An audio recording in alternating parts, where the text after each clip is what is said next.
Bienvenue dans ce deuxième numéro du podcast de l'IDREA pour tout comprendre sur la ruralité et les mondes agricoles. Avez-vous croisé dans les journaux, par exemple l'autre jour dans Ouest France, le monde agricole regarde en face les questions du bien-être animal?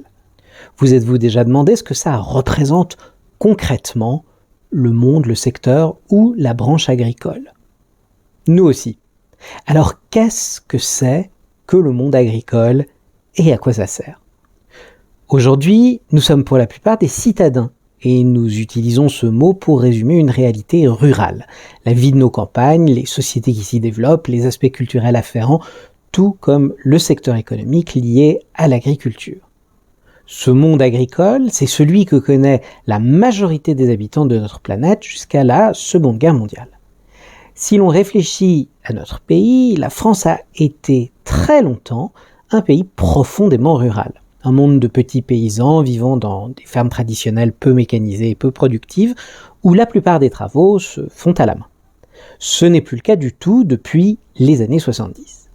Le monde agricole aujourd'hui est mieux représenté par une entreprise agricole, gérée scientifiquement, fortement mécanisée, avec des volontés de rendement et productivité sans précédent. Cela amène à de nouvelles réalités. La mécanisation exige de plus larges terrains. La taille des exploitations augmente donc, accompagnant une concentration économique notable. Les plus petits exploitants disparaissent et le rôle de l'agriculteur change.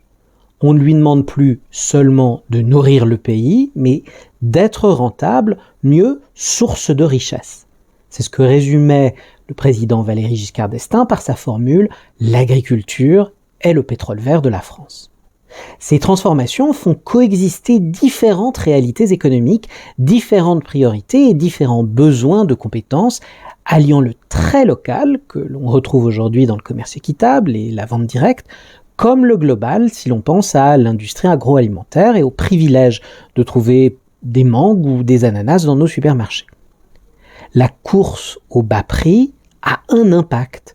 Beaucoup d'agriculteurs disparaissent et assurer le renouvellement des générations dans le monde rural n'est pas toujours chose aisée.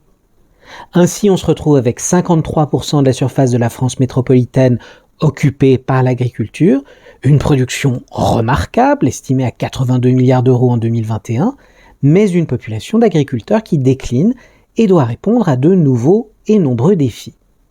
Nous évoquerons certains d'entre eux dans les numéros à venir de ce podcast. N'hésitez pas d'ici là à poser vos questions, à interagir, à commenter et partager à quoi ça sert, à faire partie de la harde des hydréarques, c'est-à-dire au groupe des gens qui s'intéressent ou se passionnent pour nos assiettes, nos produits ou nos campagnes, et celles et ceux qui les font vivre.